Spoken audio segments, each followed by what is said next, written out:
Do you have any ideas on the prophecies of like the people prophesizing 2012 is going to be a shift? Yeah, well, I was speaking with an American Indian named Redbird down south, and he said that the poles are going to shift, that the South and North Pole are shifting, and that's what it is, and it's been prophesized for thousands of years, and everybody knows about it. All the indigenous people know about it, and things are going to change, And we have the Al Gore movie out now, and it's looking like things are going to change. Manhattan might be underwater, for real. And the coastline might be in Utah. Things are going to change. And so it appears a quantum shift is happening. And I think we need to get in the river, like move into that flow. And it's really like finding that place too, of our breath and of our heart. Everyone has to find it. What my trip is isn't your trip. Everyone's got to find their own connection, And, you have very practical, people have to get very practical with what connects you. Maybe it's knitting, or, you know what I'm saying? Or taking long walks on the beach, or, working with a camera, You follow me? I don't know. Everyone has to source their own mystical connection to what that is. But for me, it's the Great Mother. And it all comes into the ocean. And I guess because I was born on the ocean. And my grandmother is like my God. I worship my grandmother. There's nothing like my grandmother. And, I went from my grandmother to my dog, to the ocean. So that's my whole mystical life is tied up in the ocean, my dog, and my grandma. That's fun. That's fun and simple. Yeah, it works for me. The divine feminine, from what I understand, is the leader in us going into this new thought form. I believe it is. I believe that the 2012 transformation is that women are, it's their turn, and we need to follow the women.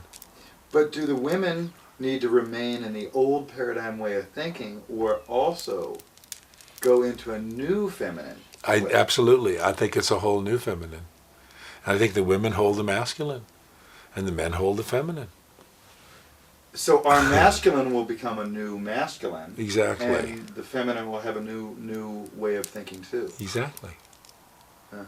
I think it has a lot to do with being present. That whole being in the head, which is past future orientation, not being here, wherever here is. Right.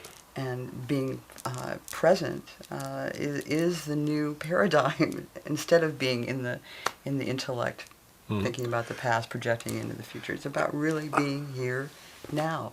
Yeah. Kali is holding a severed head. Why is she holding a severed head in her hand? And it is a male head she is holding, not a female. Because when you look at the image of Kali with the sword above her head and the head in her hand, there is an amazing wakefulness that it brings. It's shocking. She's naked, she's bloody, she's staring at you, you know what I mean? Her tongue is hanging out. It's very present, shocking you awake. It's like, wake up, pay attention, watch it, look, stop it.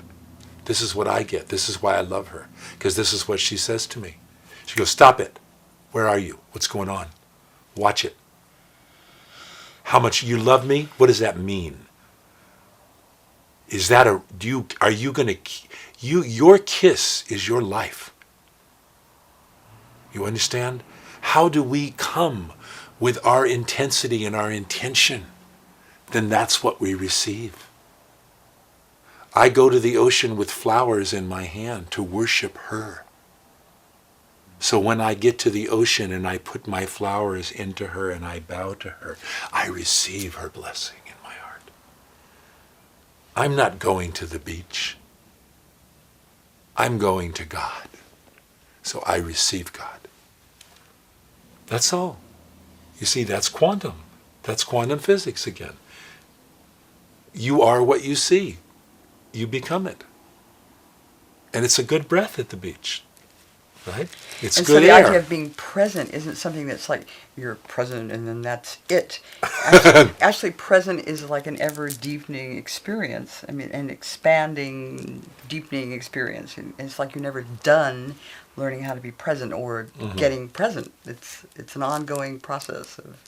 And this is a very important point. The ongoing process is profound. Because what happens in spiritual life is people plateau. They hit a level of attainment and they plateau. I got it. Even materially. Got the house, got the car, got the this, got the that, And they kick back. And there is no kickback. And that's why I love death.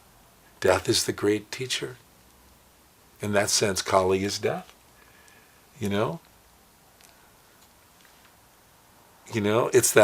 It's the hand of the crone.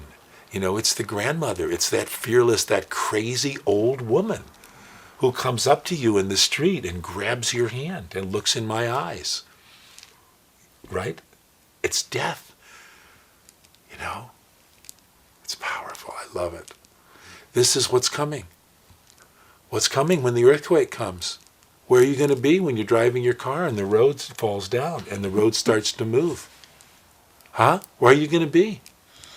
Are you ready? Huh? You follow me? That's what it is. Are you ready? When the bottom falls out? But we got to get ready. That's all. And that is the nowness. That's what, we're talking about. So when the ongoing process, there's a relaxing into the out-breath. I think it's the out-breath, myself. I go with the out-breath. Let the in-breath take care of itself. If you let go completely, then the in-breath absolutely comes in on its own, It's like you create a vacuum and it just pulls it right in. So it's the ah. So really, the ah. It's the ah. It's the really ah. It's the release. Can we really release it? We're holding on to suffering. We're like courting suffering.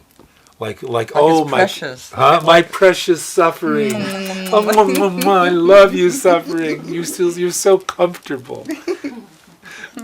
I've had you for so long. Yeah, you're my favorite suffering. I love you. I spent so much money on you. All the suffering costs money, right? Oh yeah. This was expensive. Yeah. And then you're going to give it up like that? No, I'm you're not going to give it up take like care that. of my suffering. I just bought a $3 million prison. House. I'm going to take care of my prison. And it's got beautiful gates and no one's going to get in, and except the rat always gets in. You can't keep the rat out. Or the cockroach. Right? Or the cockroach. Oh, the cockroach. Yeah, exactly. Or the pigeons from shitting on it. Right? So isn't that great? The mother always appears. Mm-hmm. Huh? Mm-hmm. You can kill the rat and another one will come.